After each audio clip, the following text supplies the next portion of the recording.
Youth Congress secretariat മാർച്ചിലെ സംഘർഷവുമായി ബന്ധപ്പെട്ട കേസിൽ youth Congress അധ്യക്ഷൻ രാഹുൽ മാങ്കൂട്ടത്തിനെ റിമാൻഡിൽ വിട്ടിരിക്കുന്നു. ജാമ്യാപേക്ഷ കോടതി തള്ളുകയാണ് ചെയ്തിരിക്കുന്നത്. വി വിനോദ് ചേർന്നു. വിനോദ്, ആരോഗ്യ പ്രശ്നങ്ങളില്ല എന്നുള്ള പരിശോധനാ ഫലം വന്നതോടുകൂടി സ്വാഭാവികമായിട്ട് റിമാൻഡ് ചെയ്യാനുള്ള സാധ്യത തന്നെ നേരത്തെ വിലയിരുത്തപ്പെട്ടതാണ്. ആ രീതിയിലേക്ക് കോടതി കടന്നിരിക്കുന്നു എന്നാണോ മനസ്സിലാക്കേണ്ടത്?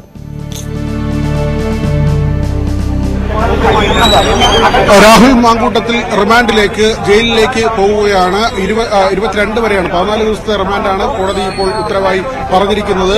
പൊതുമുതൽ നശിപ്പിച്ചു, ഉദ്യോഗസ്ഥരെ അവരുടെ കൃത്യനിർവഹണം തടസ്സപ്പെടുത്തി, അവരുടെ ദേഹോദ്രവം, ഗുരുതരമായ മുറിവ് ഉണ്ടാക്കൽ തുടങ്ങിയ കുറ്റങ്ങളാണ് എഫ്ഐആറിന്റെ ഭാഗമായി ചുമത്തിയിരുന്നത്. ഇതെല്ലാം തന്നെ കോടതി അംഗീകരിച്ചിരിക്കുന്നു.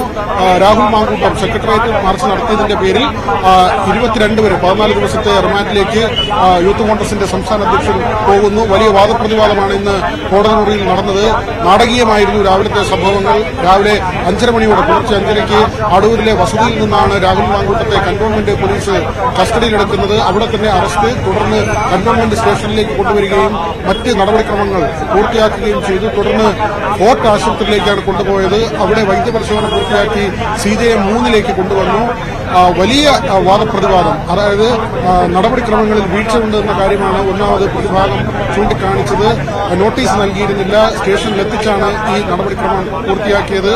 അങ്ങനെയുള്ള ഈ കേസിന്റെ നടത്തിപ്പിലെ ചില പ്രശ്നങ്ങൾ, അല്ലെങ്കിൽ കേസുമായി ബന്ധപ്പെട്ട് പോലീസ് സ്വീകരിച്ച നടപടികളിലെ പിശകുകൾ എന്ന തരത്തിൽ പ്രതിഭാഗം ഉന്നയിച്ചു. മറ്റൊന്ന് പ്രധാനമായും പറഞ്ഞത് രാഹുൽ മാങ്കൂട്ടത്തിന്റെ ആരോഗ്യസ്ഥിതിയാണ്.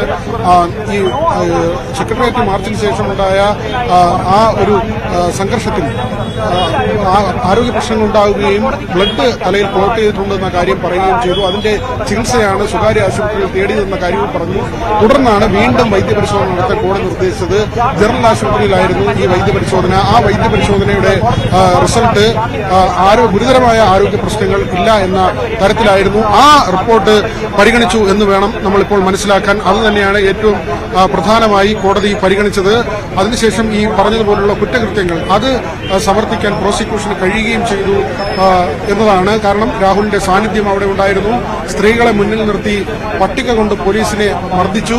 ഇതിന്റെ ദൃശ്യങ്ങളുണ്ട്. പ്രവർത്തകരെ അവരെ പ്രകോപിപ്പിച്ച് ഈ സംഘർഷത്തിലേക്ക് തള്ളിവിട്ടത്, പോലീസിനെ ആക്രമിക്കുന്ന നിലയിലേക്ക് തള്ളിവിട്ടത് രാഹുൽ മാങ്കൂട്ടമാണ്. തുടങ്ങിയ കാര്യങ്ങൾ സമർത്ഥിക്കാൻ പോലീസിന് കഴിയുകയും ചെയ്തു, പ്രോസിക്യൂഷന് കഴിയുകയും ചെയ്തു. അതിന്റെ കൂടി അടിസ്ഥാനം, പിന്നെ ഈ വൈദ്യപരിശോധനാ ഫലം, ഇതെല്ലാം പരിഗണിച്ചുകൊണ്ടാണ് കോടതി ഇപ്പോൾ രാഹുൽ മാങ്കൂട്ടത്തെ റിമാൻഡ് ചെയ്തിരിക്കുന്നത്. അതായത് ഒരിക്കൽ കൂടി വിനോദ്, ഞാനതൊന്ന് വ്യക്തമാക്കാൻ വേണ്ടി, നേരത്തെ പ്രോസിക്യൂഷൻ ഉന്നയിച്ച വാദങ്ങളെല്ലാം തന്നെ രാഹുലിന് ഉടനടി ജാമ്യം കൊടുത്തു പോയാൽ അത് ഒരു തെറ്റായ സന്ദേശമായിരിക്കും സമൂഹത്തിന് നൽകുക എന്നുള്ളൊരു നിലപാടൊക്കെ പോലീസ് എടുത്തിരുന്നു. അതനുസരിച്ചിട്ടുള്ള ഒരു വാദത്തിലേക്കാണ് കടന്നിരിക്കുന്നത്. അതായത് നിയമവ്യവസ്ഥയെ വെല്ലുവിളിക്കുന്ന രീതിയിലുള്ള കുറ്റകൃത്യങ്ങൾ ആവർത്തിക്കാനുള്ള ഒരു സാധ്യതയുണ്ടെന്നുള്ള വാദമെല്ലാം, ഇതെല്ലാം കോടതി അംഗീകരിച്ചിരിക്കുന്നു. 22 വരെ റിമാൻഡ് കാലാവധി അനുവദിക്കുമ്പോൾ അങ്ങനെയാണോ മനസ്സിലാക്കേണ്ടത്? എന്തെല്ലാമാണ് ഇപ്പോൾ ജാമ്യം നിഷേധിക്കാൻ കാരണമായി പറഞ്ഞിരിക്കുന്നത്? ഈ പ്രതിയെ കോടതിയിൽ ഹാജരാക്കിയ സമയം മുതൽ 3 തവണയാണ് കോടതി ഈ കേസിൽ ജാമ്യത്തിന്റെ വാദങ്ങൾ കേട്ടത്. നമ്മൾ പ്രോസിക്യൂഷൻ പ്രധാനമായും ഉന്നയിച്ചത്, ഈ കേസിന്റെ സമരത്തിന് നേതൃത്വം നൽകിയത് ഈ 4ാം പ്രതിയായിട്ടുള്ള കേസിന്റെ യൂത്ത് കോൺഗ്രസിന്റെ സംസ്ഥാന പ്രസിഡന്റാണ്. അദ്ദേഹം സമരത്തിൽ പങ്കെടുത്ത പ്രതികളെ, അക്രമം കാണിച്ച പ്രതികളായ യൂത്ത് കോൺഗ്രസുകാരെ ആരെയും തന്നെ ആ സമരത്തിൽ നിന്ന് പിന്തിരിപ്പിക്കുന്നതിന് വേണ്ടിയുള്ള യാതൊരു ശ്രമവും നടത്തിയിരുന്നില്ല. അതായിരുന്നു സമരം സംഘടിപ്പിക്കുന്നതിന്റെ ഉത്തരവാദിത്തം. അതിന്റെ നേതൃത്വത്തിലുള്ള ഈ പ്രതി ഈ കേസിലെ അദ്ദേഹത്തിന്റെ മുന്നിൽ നടക്കുന്ന അക്രമങ്ങളെ തടയുന്നതിന് വേണ്ടിയുള്ള യാതൊരു ശ്രമവും നടത്തിയില്ല എന്നുള്ളതാണ് ഞങ്ങൾ ഉന്നയിച്ച പ്രധാനപ്പെട്ട വാദം. രണ്ടാമത്തത്, ഇതിന്റെ ഈ സംഭവങ്ങൾ 3 കേസുകളാണ് ആ സംഭവത്തിൽ ഉണ്ടായത്. ആ സമയത്തുള്ള 3 കേസ് നടക്കുന്ന സമയത്തും പ്രതിയുടെ സാന്നിധ്യം അവിടെ ഉണ്ടായിരുന്നു. പ്രതിയുടെ പ്രേരണയിലാണ് മറ്റുള്ള സമരം ചെയ്യാൻ വന്ന മറ്റ് യൂത്ത് കോൺഗ്രസ് പ്രവർത്തകർ അക്രമം നടത്തിയത് എന്നുള്ളതായിരുന്നു പോലീസിന്റെ റിപ്പോർട്ട്. ഈ ഭാഗം ഞങ്ങൾ കോടതിയിൽ ഉന്നയിക്കുകയാണ് ഉണ്ടായത്. പിന്നെ മെഡിക്കൽ റിപ്പോർട്ടാണ് അന്തിമമായ ചർച്ചയിൽ വന്നത്. അതിൽ ഞങ്ങൾ ഉന്നയിച്ച വാദം, ഏറ്റവും അവസാനം എടുത്ത മെഡിക്കൽ റിപ്പോർട്ട് വേണം ജാമ്യത്തിന് പരിഗണിക്കേണ്ടതെന്നുള്ളതാണ്.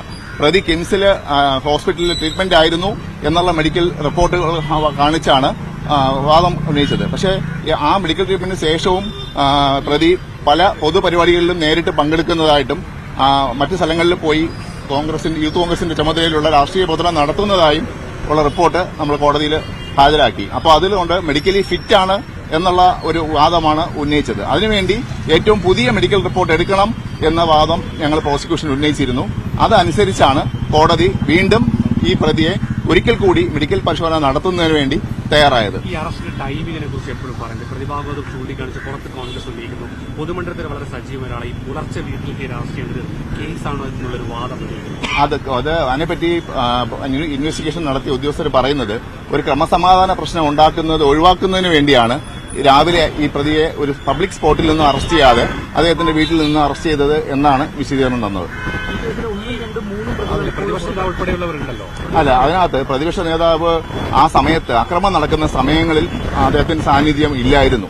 അതേസമയം ഈ രാഹുൽ മാങ്കൂട്ടത്തിന്റെ റോള് പറയുകയാണെങ്കിൽ അദ്ദേഹം ആ അക്രമം നടത്തുന്ന എല്ലാ സമയത്തും ആ സമരത്തിന്റെ മുൻനിരയിൽ ഉണ്ടായിരുന്നുവെന്നും അതിന്റെ പോലീസ് ഉദ്യോഗസ്ഥരുടെ കഴുത്തിനും അവരുടെ ഷീൽഡിലും ഒക്കെ പിടിക്കുന്നതായിട്ടുള്ള ദൃശ്യങ്ങളടങ്ങിയ ഫോട്ടോകളും വീഡിയോകളും പ്രോസിക്യൂഷൻ ഇന്ന് കോടതിയിൽ തെളിവായി ജാമ്യാപേക്ഷ എതിർക്കുന്നതിന് വേണ്ടി ഹാജരാക്കിയിരുന്നു.